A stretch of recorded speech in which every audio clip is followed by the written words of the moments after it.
Before we begin this evening's story, take a moment to settle yourself comfortably. Let your shoulders drop, release the tension in your jaw, and allow your breathing to slow and deepen. Tonight, we journey to a quiet corner of Victorian London, where the gentle tick of clockwork and the warmth of lamplight will guide you toward peaceful rest. In the grey light of an early December morning, when frost painted delicate ferns upon window panes and the cobblestones of Bishopsgate gleamed with ice, there stood a narrow shop wedged between a tailor's establishment and a tobacconist. Above the door, a painted sign depicted a golden pocket watch, its hands frozen eternally at 3:30. This was the domain of Mr. Cornelius Weatherby, watchmaker and keeper of time itself, or so it seemed to those who knew him. Mr. Weatherby rose each morning before the sun, his routine as precise as the mechanisms he tended.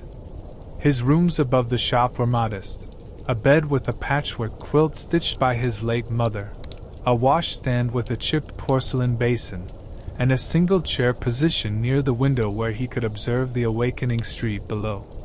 The floorboards creaked beneath his feet as he moved about, dressing in his customary waistcoat of charcoal gray, its pockets weighted with tiny tools of his trade. The staircase that led from his quarters to the shop was narrow and steep, its wooden steps worn smooth by decades of footfalls. He descended carefully, one hand trailing along the wall, his breath visible in the cold air. At the bottom he paused, as he did every morning, to light the first lamp. The match scratched against its box, a sound sharp in the stillness, and then came the soft whoosh as the wick caught flame. Golden light bloomed in the darkness, pushing back the shadows and revealing the shop in all its curious glory. The workshop was a realm of order within chaos. Workbenches lined the walls, their surfaces cluttered with the components of countless timepieces. Brass wheels no larger than shirt buttons lay in neat rows beside coiled springs that gleamed like captured moonlight. Glass domes protected pocket watches in various states of assembly, their innards exposed like the workings of tiny mechanical hearts. Upon the shelves stood grandfather clocks tall and solemn, mantel clocks ornate with gilt and porcelain, and pocket watches suspended on delicate chains, each one a small universe of gears and escapements. Mr. Weatherby moved through this landscape with the familiarity of long practice. His first task each morning was to wind the clocks, a ritual that could take nearly an hour. He began with the grandfather clock nearest the door, a majestic piece of walnut wood with a brass face depicting the phases of the moon. The key fit into its mechanism with a satisfying click, and he turned it slowly, feeling the resistance of the mainspring, counting the rotations until the tension was just right, neither too loose nor too tight, but perfect. From there, he progressed through the shop, winding each clock in turn. Some required small brass keys, others larger iron ones. The mantel clocks were wound from behind, their backs opening on tiny hinges to reveal their mechanical souls. With each winding came a moment of listening, his ear pressed close to the case, ensuring the tick was even and true. The rhythm of the escapement, tick-tock, was a heartbeat he had learned to read as clearly as others read words upon a page. As he worked, the shop began to fill with the layered sounds of time itself. The deep, resonant ticking of the grandfather clocks formed a bass line, while the smaller pieces added their higher-pitched contributions. Together, they created a symphony of temporal measurement, each voice distinct yet harmonious with the whole. To Mr. Weatherby, this was the finest music ever composed, a reminder that time, though invisible, was always present, always moving forward with mechanical certainty. With the clocks wound and the lamps lit throughout the shop, he turned his attention to the fire.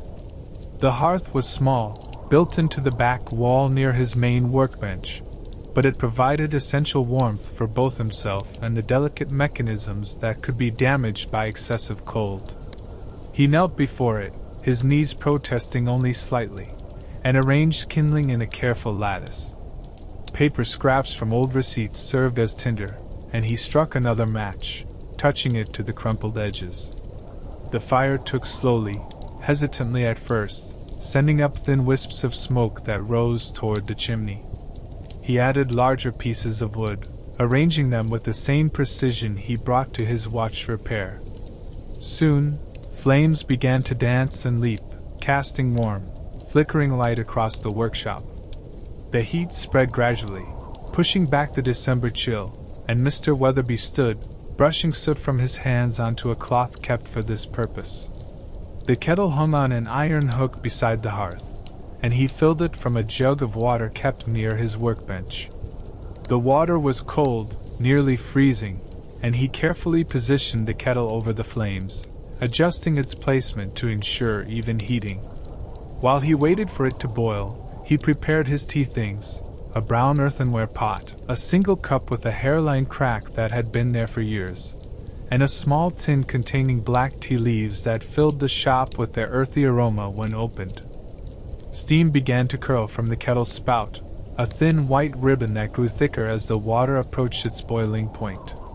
The sound of heating water added another layer to the shop's auditory landscape, a soft hiss and bubble that complemented the omnipresent ticking.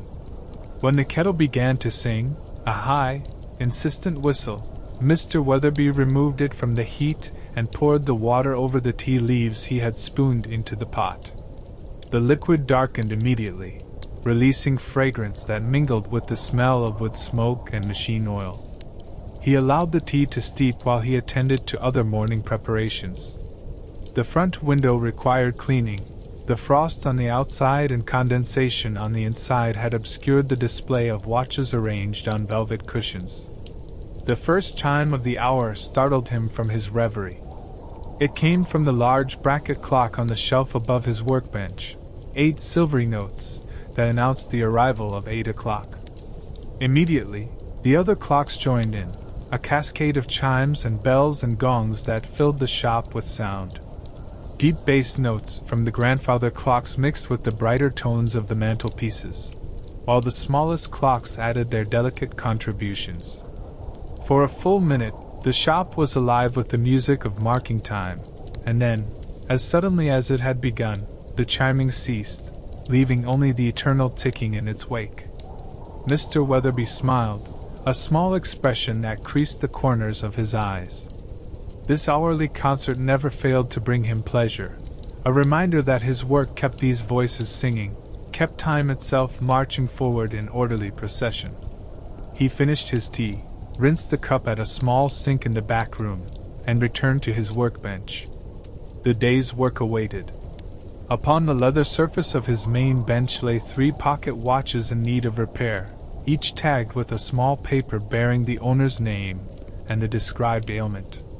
The first belonged to a merchant named Albertson. Runs too fast. Read the note.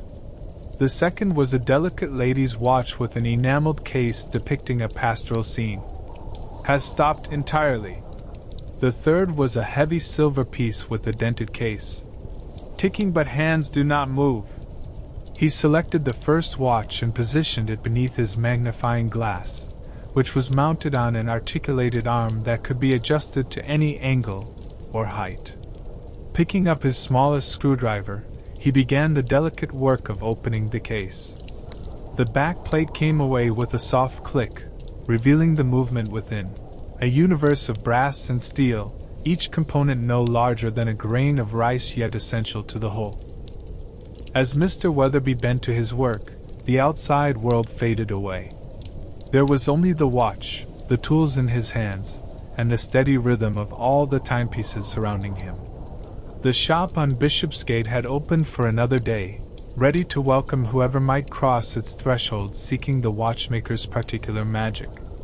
The morning had progressed with its usual quiet efficiency. Mr. Weatherby had successfully repaired Mr. Albertson's pocket watch, a matter of adjusting the regulator arm to slow its overeager pace, and was deep in examination of the lady's watch when the shop bell rang, announcing a visitor. He looked up from his magnifying glass, blinking to readjust his eyes to normal perspective. Standing in the doorway was a gentleman of perhaps 50 years, dressed in the somber but well-made clothing of a scholar or professional man. His coat was black wool, brushed clean but showing signs of age at the cuffs. A silk cravat at his throat had been tied with care, and he carried a leather satchel under one arm. What struck Mr. Weatherby most were the man's eyes, gray and intelligent, with the particular quality of one who spent much of his time in contemplation. "Good morning," the gentleman said, his voice cultured and measured. "Am I correct in assuming you are Mr. Weatherby, the proprietor of this establishment?" "You are indeed correct, sir," the watchmaker replied, setting down his tools and rising from his stool. "How may I be of service to you this morning?" The gentleman stepped further into the shop, his gaze sweeping across the displays of timepieces with evident appreciation. "My name is Professor Edmund Blackwood. I teach natural philosophy at the university, though I confess my true passion lies in the study of mechanical systems and their applications. Your shop was recommended to me by a colleague who spoke most highly of your skill and discretion." "You flatter me, Professor," Mr. Weatherby said, though he was pleased by the compliment. "What manner of timepiece requires attention?" Professor Blackwood reached into his satchel and withdrew an object wrapped in soft flannel cloth. He placed it carefully on the counter and unwrapped it with reverent hands. What emerged was unlike any watch Mr. Weatherby had seen in his 30 years of practice. The case was brass, burnished to a warm glow, and larger than a typical pocket watch, perhaps 4 inches in diameter and nearly an inch thick. But most remarkable were the multiple dials on its face. Where a normal watch displayed only hours and minutes, and sometimes seconds, this piece had no fewer than 7 different dials of varying sizes, each with its own set of hands. Some dials were marked with familiar numbers, others with symbols the watchmaker did not immediately recognize, astronomical signs, perhaps, or mathematical notations.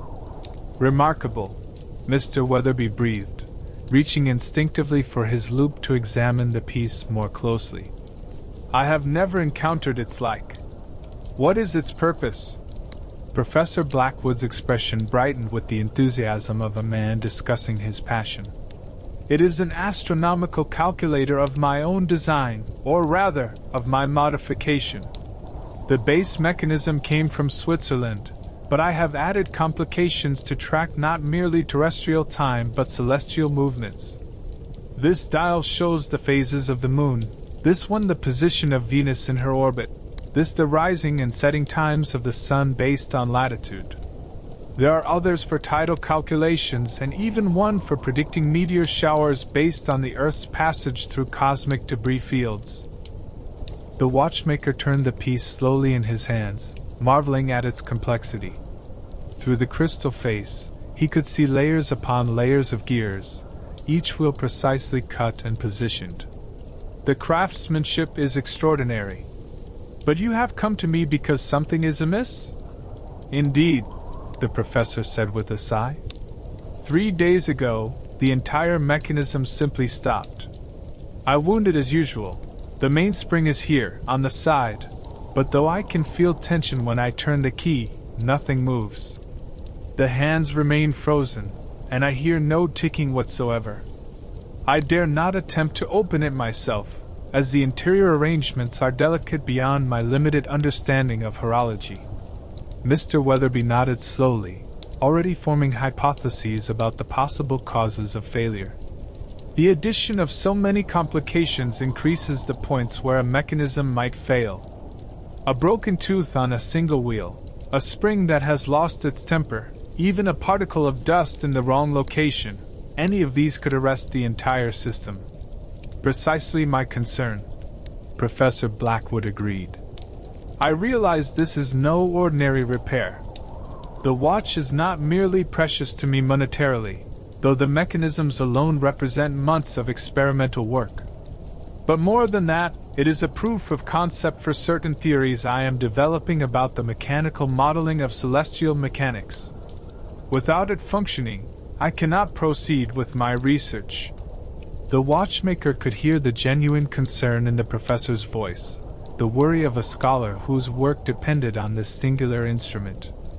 He set the watch gently on his bench and met the other man's eyes. "I will undertake the repair, Professor Blackwood, though I must be honest with you. A mechanism of this complexity will require time to diagnose and address. It may be several days, perhaps even a week, before I can fully understand what has failed and how to remedy it." "I would expect no less," the professor said. "Quality work cannot be rushed, particularly with something so intricate. I place the watch in your capable hands with full confidence." They discussed the matter of payment. The professor insisted on advancing half the estimated cost immediately, and Mr. Weatherby carefully recorded the details in his ledger. As he wrote, he asked questions about the watch's history, its normal behavior, any unusual sounds or resistance the professor had noticed before it stopped. Professor Blackwood answered each query with the precision of a trained scientific mind, providing details that would prove invaluable in the diagnosis. Before departing, the professor paused at the door. "Mr. Weatherby, I wonder if I might impose upon you for one additional favor. When you open the watch and examine its interior, would you be willing to make notes on what you observe? Not merely the repair itself, but the arrangement of the gears, the clever solutions you discover? You see, I am writing a monograph on mechanical complexity, and the perspective of a master craftsman would be invaluable to my work." The request surprised the watchmaker, but pleasantly so. In all his years, no customer had ever asked him to document his work in such a manner. "I would be honored, Professor. My notes may not be written with scholarly elegance, but I will record my observations as thoroughly as I am able." "That is all I could ask," Professor Blackwood said warmly. He tipped his hat and stepped out into the December cold, leaving Mr. Weatherby alone with the extraordinary timepiece. The watchmaker returned to his bench and positioned the astronomical watch beneath his largest magnifying glass. He would need to finish the day's other repairs first, but already his mind was engaged with this new puzzle. The watch sat there, silent and still, its secrets locked within brass and steel. But Mr. Weatherby had learned patience through decades of practice.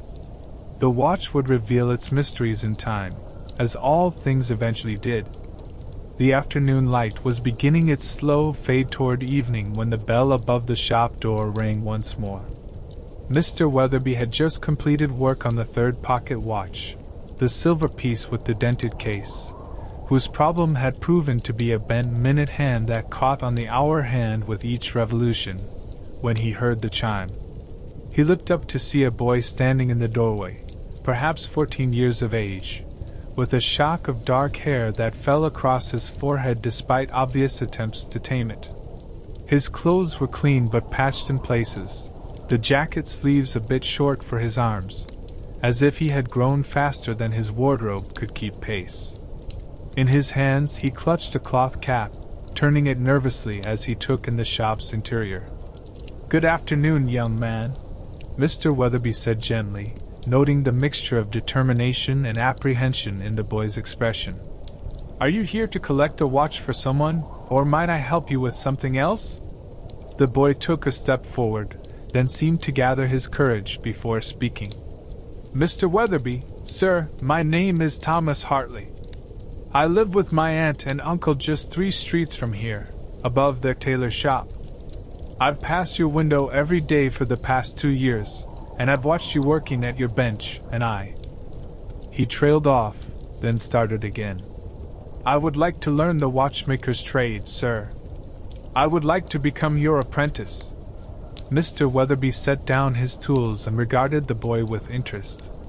It had been many years since anyone had approached him about apprenticeship. The craft of watchmaking required such precision, such patience, such dedication to minute details that few young people in this modern age seemed willing to commit to it. Yet here stood Thomas Hartley, his earnest face betraying both hope and the fear of rejection. "An apprentice," the watchmaker said slowly. "That is no small thing, Thomas.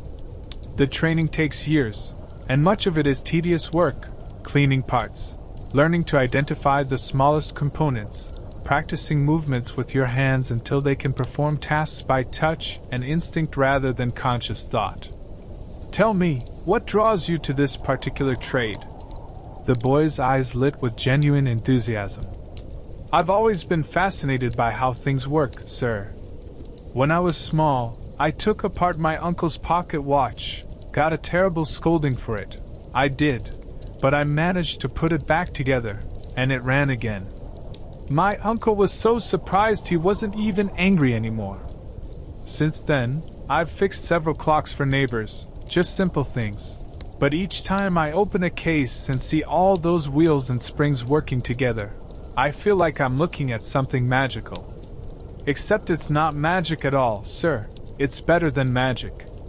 It's understanding and skill and precision. Mr. Weatherby found himself smiling at the boy's passionate speech. How many years had it been since he himself had felt that same wonder?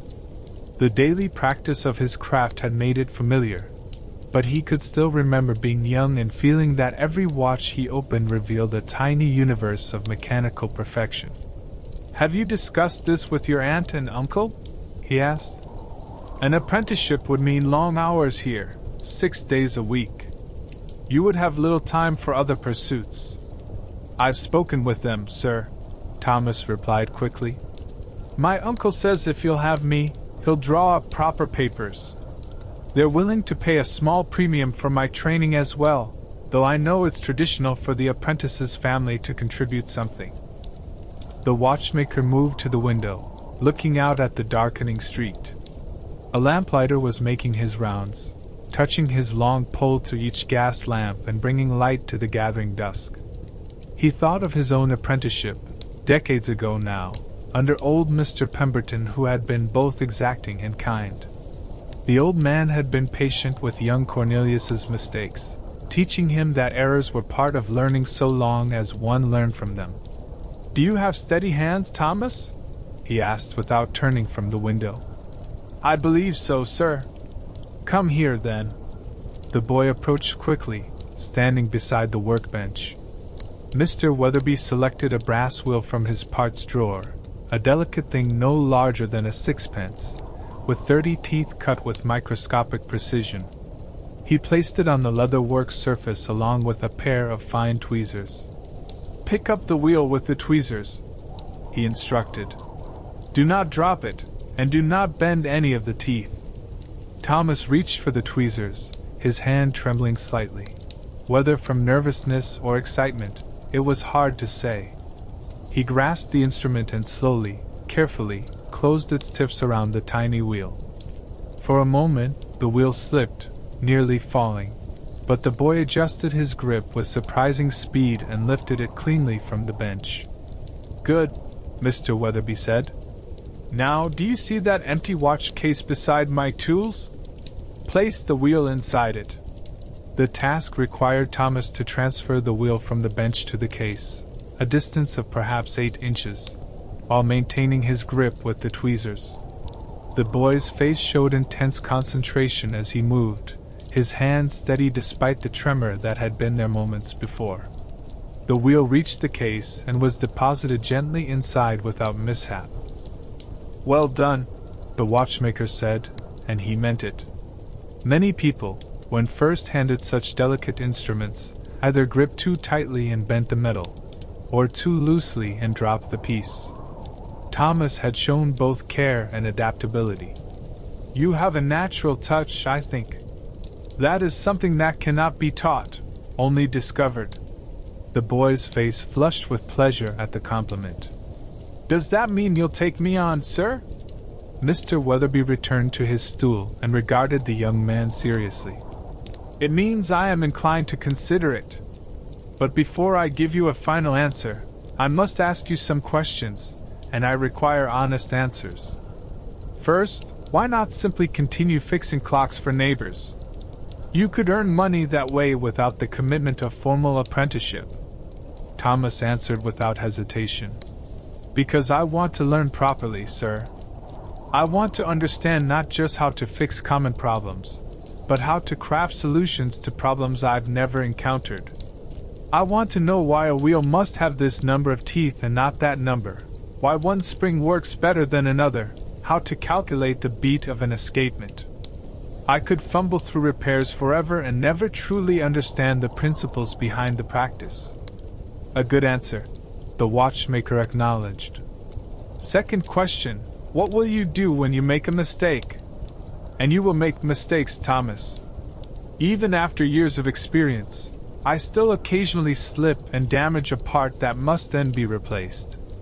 I'll learn from it, the boy said firmly. I'll understand what I did wrong and practice until I can do it right. My uncle says that the best tailors are those who learn to rip out stitches and start again without losing patience. Your uncle is wise, Mr. Weatherby said. Final question then. A customer comes to you with a watch that has great sentimental value. Perhaps it belonged to a deceased parent or grandparent. You examine it and discover that the damage is beyond repair, that no amount of skill or replacement parts can restore it to working order. What do you tell the customer? This question made Thomas pause, and the watchmaker could see him thinking through the implications. I would tell them the truth, he finally said. But I would tell it kindly. I would explain exactly what is wrong and why it cannot be fixed. And then I would ask if there were any parts that could be saved. Perhaps the case could be fitted with a new movement, or the crystal and hands preserved in some way. People don't just want their watches to work, sir. They want to keep the memory that the watch represents. If I can help them do that, even in a different form, then I haven't completely failed them. Mr. Weatherby felt something warm settle in his chest, recognition, perhaps, of a kindred spirit. This boy understood something essential about their craft, that they dealt not merely with mechanisms but with time itself, and through time, with memory and meaning. Thomas Hartley, he said formally, I will accept you as my apprentice. Have your uncle come by tomorrow morning to discuss the terms and sign the papers. You will begin the day after, arriving at 7 o'clock sharp. Bring an apron and a willingness to work hard. I promise you that the training will be difficult, but also that I will teach you everything I know. The boy's face transformed with joy. He seemed about to speak, then simply extended his hand instead. Mr. Weatherby shook it firmly, feeling the strength in those young fingers that would someday manipulate springs and wheels with the same precision he himself commanded. After Thomas had left, practically bouncing out the door in his excitement, Mr. Weatherby sat quietly at his bench. The shop felt different somehow, as if the future had just walked through the door and shaken hands with the present. He had worked alone for so many years that he had almost forgotten what it meant to share this space with another person, to pass along knowledge that had been passed to him. He returned his attention to Professor Blackwood's astronomical watch, which still awaited diagnosis. But now, as he examined it, he found himself thinking not just about solving its mystery, but about how he might someday explain its workings to an apprentice with eager eyes and steady hands. Outside, the lamplighter had finished his rounds, and Bishopsgate glowed with circles of warm gaslight. Inside the watch shop, time ticked on in its multitudinous voices, and Mr. Weatherby, for perhaps the first time in years, felt not just contentment but anticipation for the mornings yet to come. Continue with story maintaining the same gentle, detailed Victorian narrative style, reaching the full 15,000-word count with additional sections about various customers, the development of the apprentice relationship, the solving of the astronomical watch mystery, Christmas preparations in Victorian London, moments of reflection on time and mortality, the watchmaker's memories, and ultimately a satisfying, peaceful conclusion perfect for bedtime listening.